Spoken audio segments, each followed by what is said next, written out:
சேலம் மாவட்டத்தில் உள்ளது நாகியம்பட்டி கிராமம். வழக்கம் போல விடிந்த பொழுது அப்பகுதி மக்களுக்கு அன்று இரவு நடந்த ஒரு கொடூர கொலையை அடையாளம் காட்டியிருக்கிறது. ஊருக்கு ஒதுக்குப்புறமாக ஆள் நடமாட்டமில்லாத பகுதியில் கிடந்த சடலத்தை பார்த்து அதிர்ந்து போனவர்கள் தம்மம்பட்டி காவல் நிலையத்தில் புகார் அளித்திருக்கிறார்கள். தகவல் அறிந்து சம்பவ இடத்திற்கு வந்த போலீசார் பலத்த காயங்களுடன் கிடந்த சடலத்தை மீட்டு உடற்கூறாய்விற்காக மருத்துவமனைக்கு அனுப்பி வைத்துவிட்டு விசாரணையை தொடங்கியுள்ளனர். கொல்லப்பட்டவர் மருதை, சேலம் மாவட்டம் நாகியம்பட்டி பகுதியைச் சேர்ந்தவர். 60 வயதான இவர் தன் மனைவி உயிரிழந்த நிலையில் மகளுக்கு திருமணம் செய்து வைத்துவிட்டு தனிமையில் வசித்து வந்திருக்கிறார்.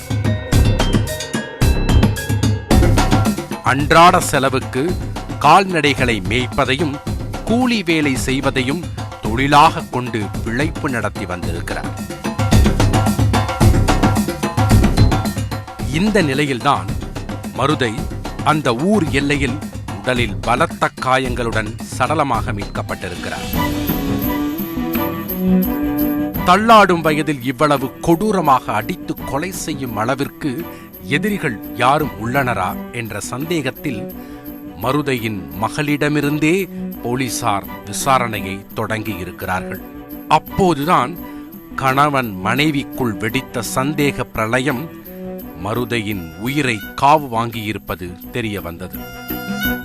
மருதையின் மகள் தனலட்சுமிக்கும் உளிப்புறம் புங்கமரத்துக்காடு பகுதியைச் சேர்ந்த சரவணன் என்பவருக்கும் 20 ஆண்டுகளுக்கு முன்பு திருமணம் நடைபெற்றுள்ளது.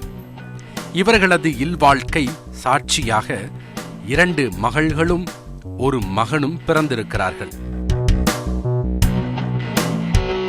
அன்றாட கூலி வேலைக்கு செல்லும் சரவணனுக்கு தினமும் மது குடிக்கும் பழக்கம் இருந்திருக்கிறது. ஆரம்பத்தில் வேலை அலுப்பு தீர குடித்தவர் நாளடைவில் மதுவுக்கு தன்னை மொத்தமாக அர்ப்பணித்துக் கொண்டு போதையில் அராஜகம் செய்ய ஆரம்பித்திருக்கிறார். தான் வேலைக்கு சென்றதும் வீட்டை கவனித்துக் கொள்ளும் மனைவிக்கு அக்கம் பக்கம் உள்ள ஆண்களுடன் தொடர்பு இருப்பதாக சந்தேகித்த சரவணன் அந்த சந்தேகத்தை தீர்த்து கொள்ள நாள்தோறும் மது போதையில் மனைவியை நசுக்கி இருக்கிறார். வீட்டில் இருப்பதால் தான் இந்த பிரச்சனை என நினைத்த தனலட்சுமி வேலைக்கு போக முடிவெடுத்திருக்கிறார்.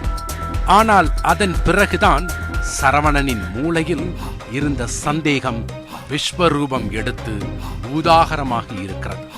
அடியும் உதையும் அதிகரித்திருக்கிறது.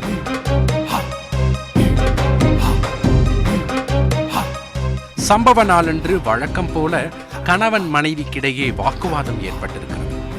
மதுபோதையில் முழு அரக்கனாக மாறியிருந்த சரவணன் தனலட்சுமியை சரமாரியாக அடித்து வெளுத்திருக்கிறார். 15 வருடங்களுக்கும் மேல் அத்தனை அடி உதையையும் பொறுத்து கொண்டிருந்தவர் ஒரு கட்டத்தில் கணவரை தூக்கி எறிந்துவிட்டு தன் தந்தை வீட்டில் தஞ்சமடைந்திருக்கிறார் தனலட்சுமி. அன்று இரவோடு இரவாக மாமனார் வீட்டுக்கு சென்ற சரவணன் தனது மனைவியை தன்னுடன் அனுப்புமாறு கூறி மருதையிடம் வாக்குவாதத்தில் ஈடுபட்டிருக்கிறார். நிற்க நிலையில்லாத மதுபோதையில் சரவணன் பேசிய வரம்பு மீறிய வார்த்தைகள் மருதைக்கு ஆத்திரத்தை கிளப்பியிருக்கிறது. வீட்டில் இருந்த கட்டையை எடுத்து மருமகனை விரட்டி சென்றிருக்கிறார். ஆனால் அதன் பிறகு அவர் வீடு திரும்பவே இல்லை. மறுநாள் காலை சடலமாகத்தான் அவர் மீட்கப்பட்டிருக்கிறார்.